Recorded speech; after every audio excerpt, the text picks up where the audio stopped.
What's happening, everybody? Justin, Bridgewater's finest on YouTube, Blockbuster_guy on Twitter, and welcome to Week 10 of my weekly NFL Picks show for the 2014-2015 NFL season. I had what I would call an average week in Week 9. It was acceptable, it wasn't extraordinary, and it wasn't terrible. So we're going to get into the results from Week 9 before we get into the Week 10 picks. I'm going to start with my results on the big three against the spread from Week 9. I went 2-1, which is good. It's a good week for me.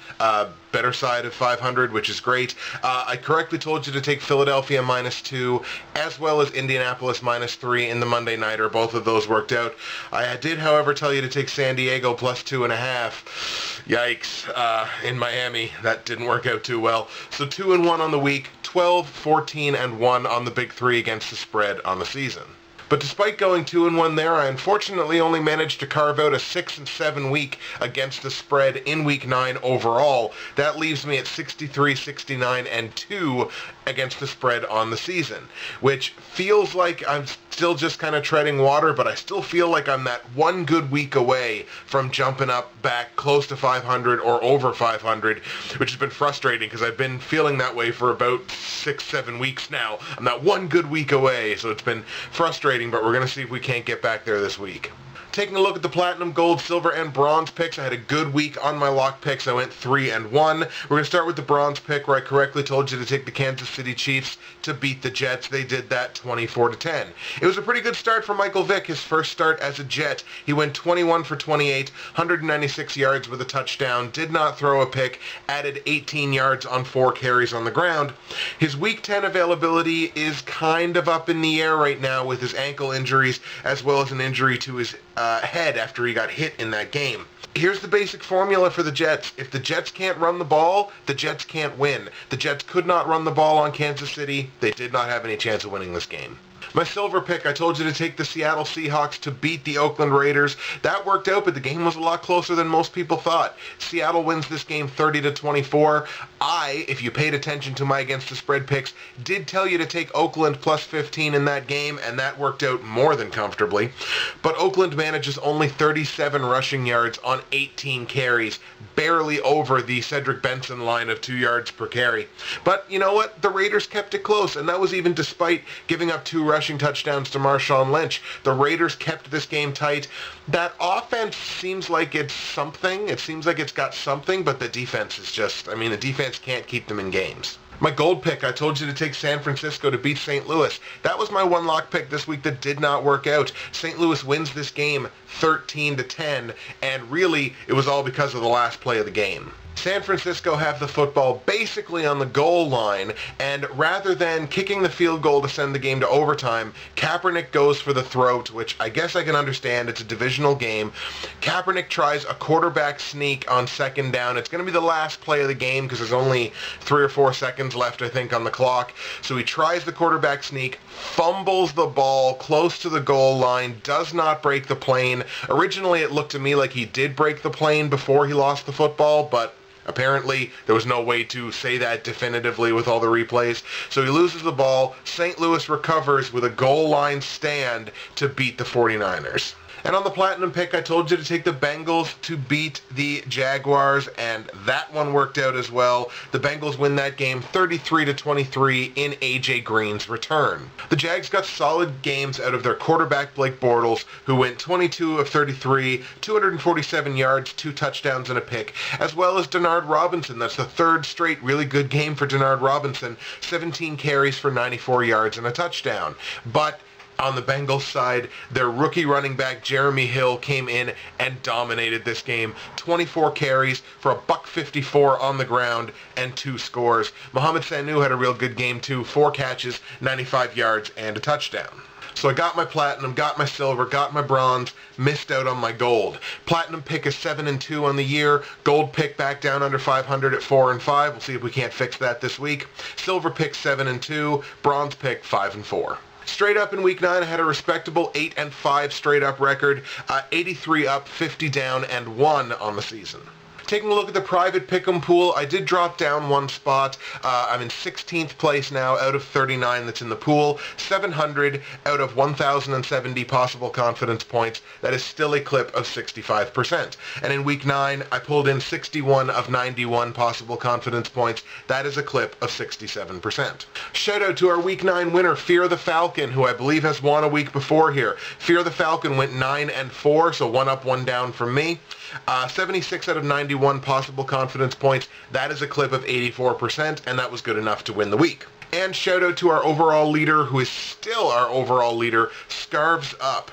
Scarves Up is 86 up, 47 down, and 1 on the season, having raked in 746 out of 1,070 possible confidence points. That is a clip of 70%. It's kind of funny. Scarves Up actually made a comment on the Week 9 video, which is unfortunately not going to be the comment of the week this week, but it was an excellent comment, where he mentioned, I don't expect to stay up top here. I expect a couple of people to jump over me.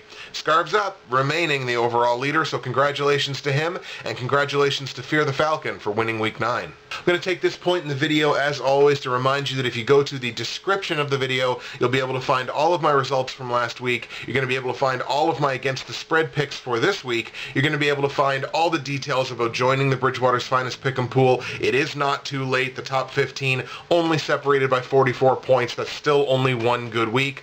And you can also find the links to other high-quality YouTube NFL prognosticators who get on here and do this every week. So all that information can be found in the description below. All right, folks, let's do this. Let's take a look at the Week 10 picks. We're going to start, as always, in the Big 3 against the spread for Week 10. My number 3 play on the Big 3 against the spread this week comes in the Denver at Oakland game. Oakland is an 11-point dog at home. As I mentioned, despite the fact that Oakland lost that game last week, they did cover the plus 15 on the spread, so it was actually a pretty good performance considering it was on the road to the Super Bowl champions where they are almost unbeatable. Meanwhile, the Broncos suffered loss number 2 on the year, a 43-21 setback in New England against Tom Brady and the Patriots. So on the one hand, Oakland's got to be able to take a lot of positives away from that game. Yes, they lost it, but really they were an onside kick and a touchdown away from tying to winning that game. Oakland was in this game. On the other hand, you have the Broncos, who are not used to losing, don't like losing. Peyton Manning has never liked losing. He is one of the ultimate competitors in football. And they're going to be going into Oakland, who is a winless team, and they are really going to want to make a statement after losing that game pretty handily to the Patriots. My problem with the Raiders is and always has been their defense. I don't feel like the Raiders have a defense that can hold anybody in check. Much less Demaryius Thomas, Julius Thomas, Emmanuel Sanders, Wes Wells. I generally like to stay away from these lines that are double-digit favorites, especially when the double-digit favorite is on the road and coming off of a loss last week. But, I mean, Denver is Denver. They're one of the elite teams in football. So even though it's minus 11, I'm going to take it. My number 3 play on the Big 3 against the spread this week, I'm going to tell you to take Denver minus 11 at Oakland. Editor's note, that line is going to move the later we get into the week. If you can get Denver at minus less than 2 touchdowns, so up to minus 13.5, I'd still take them. My number 2 play on the Big 3 against the spread this week comes in the San Francisco at New Orleans game. New Orleans favored by 4.5 points at home. New Orleans had a pretty convincing 28-10 win last week against division rival Carolina. And it's possible that maybe they've turned a corner here. Meanwhile, San Francisco, as we mentioned, had that just depressing loss against St. Louis in a divisional matchup last week. San Francisco hits the road to come into New Orleans, where New Orleans, despite the fact that their record is kind of mediocre this year, they are unbeaten at home. Despite the fact that they are only 4-4, the Saints still have a top 5 ranked offense, a top 3 ranked passing attack, and shockingly, a top 10 ranked running game, which is not something that New Orleans has been able to say in the past.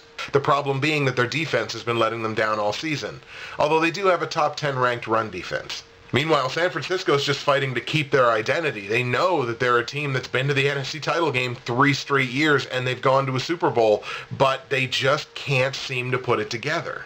I don't like Kaepernick's decision-making. I don't think I've ever liked Kaepernick's decision-making, but he's had enough raw talent to kind of propel him there. It may be now that he's been in the league long enough that people have kind of figured him out. They know they can rush him into making bad decisions. He made a lot of bad decisions in just a little bit of time that I watched that San Francisco-St. Louis game. The Niners should be getting Patrick Willis back this week, which is going to be a huge boon to that defense. I still think New Orleans is going to have a little bit too much for them. I'm going to give them the bump since they're at home. It's worth a couple of points at least.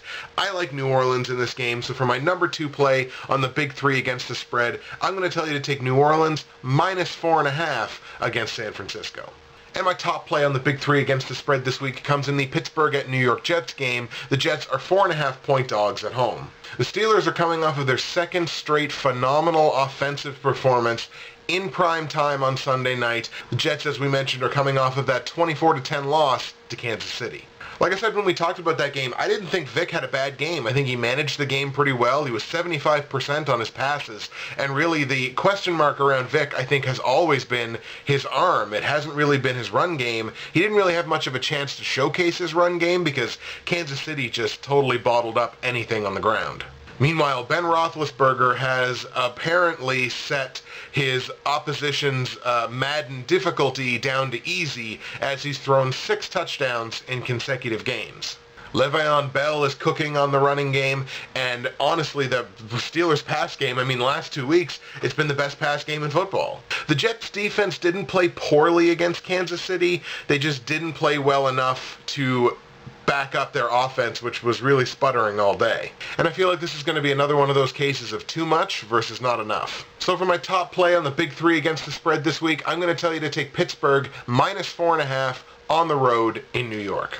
And now let's take a look at my platinum, gold, silver, and bronze picks for Week 10 in the NFL. We're going to start at the bottom, as always, with the bronze pick, which is 5-4. My bronze pick for Week 10 comes in the Dallas at Jacksonville game, which is being played in London.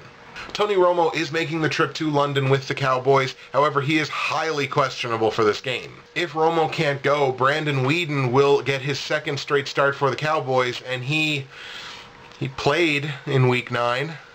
But again here, folks, they're against the Jags. The Jags don't travel well as it is, much less crossing an ocean. Even if Brandon Weeden does get the start, I think Dallas's defense is more than capable of handling Denard Robinson and Blake Bortles, although I am looking forward to getting my first taste of seeing Denard Robinson playing in a full game. I don't see any reason why Dallas loses this game, so I'm going to go with them. My silver pick, where I am 7-2, my silver pick for Week 10 is going to come in the Chicago at Green Bay game. Both of these teams are coming off of their bye, and they both need it. Both of them got clobbered in Week 8. Green Bay at the hands of New Orleans, Chicago at the hands of the Patriots. If I give an edge to either team here, it's definitely to Green Bay, not just based on the fact that they are at home, and obviously they are a different team when they play in Lambeau, but Chicago seems like they're having troubles on both sides of the ball right now. Brandon Marshall obviously not happy with the offense, with his quarterback, with the play calling, whatever it happens to be. And on the defensive side of things, Chicago's defense is starting to look its age a little bit, and they're not holding teams in the way that they had earlier this year, and especially in last year and years past. They had the chance, the ability to hold teams so that their offense could kind of, play catch up and overtake them. Not really the case this year. Chicago's having trouble doing that. Green Bay has kind of figured things out offensively. They looked like they were cooking with gas there up until they ran into the Saints in Week 8. So I feel pretty comfortable here, especially given that they're at home, taking the Green Bay Packers. So for my silver pick, I'm going to take Green Bay at home to beat Chicago. My gold pick, where, as I mentioned, I am 4-5, looking to get this back above 500, so we're going to take what is a lock, I believe, the Baltimore Ravens playing at home against the Tennessee Titans. I don't think I have to say too much about this game. Baltimore coming off of a big loss last week against Pittsburgh, and they're going to be hungry. Nobody obviously likes to lose games, especially to a big rival, and that was a real chippy game. So Baltimore's got a chip on their shoulder here, and they're coming back home to play a relatively weak team, a team that has really not been doing too much in terms of performance all season. So I like the Ravens in a romp here. I'm going to take, for my gold pick, Baltimore at home to beat Tennessee. And my platinum pick, where I am 7-2 on the season, my platinum pick comes in the New York Giants at Seattle Seahawks game. Seattle righted the ship at home last week with a 30-24 win against Oakland, as we mentioned. Meanwhile, the Giants lost pretty convincingly on Monday night, 40-24 against Andrew Luck and the Colts. Seattle's been pretty hit and miss this year, even at home. They lost a game at home, which everybody was like, oh my God, I can't believe that happened. I can. I don't think I picked it to happen, but I can definitely understand why it happened. The Giants are heading into a murderer's row on their schedule right now. It's a real tough go for them for the next 4 or 5 games. They showed a graphic of it on Monday night, and it starts with, well, I guess it started last week, but it continues this week, having to cross the country to go into Seattle with the 12th man. So for the Platinum pick, I'm going to take the champs at home. I'm going to take Seattle to beat the Giants.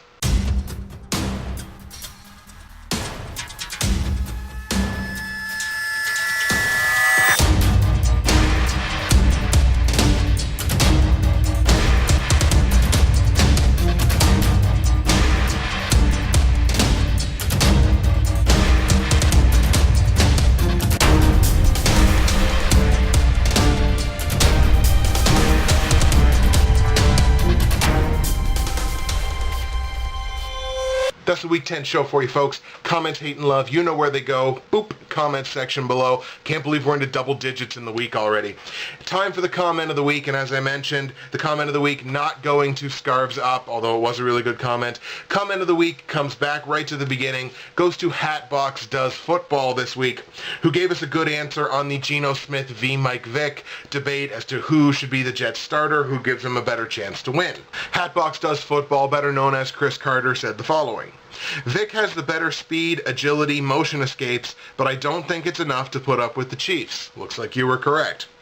And wouldn't you know it, your platinum, gold, silver, and bronze picks are spot on with my locks of the week. Hey-oh, you should definitely win all 4 of those games. Well, thanks for that, Chris. I missed the gold. I also got to take New England, the way Brady and Gronk are playing, unstoppable. You might as well just call this guy Hatbox Damas, because most of what he said in this comment is exactly what happened in Week 9, except for that San Francisco game. But I won't hold that too much against you. You know, 7 out of 8 predictions ain't bad. So congratulations to Hatbox Does Football for being our comment of the week. That's the show for you, folks. Justin, Bridgewater's Finest on YouTube, Blockbuster_guy on Twitter. Come back again for Week 11. Let's see how we do. And I'm really feeling good about these ATS picks this week. I feel like we're going to get close to 500. Let's see how it goes.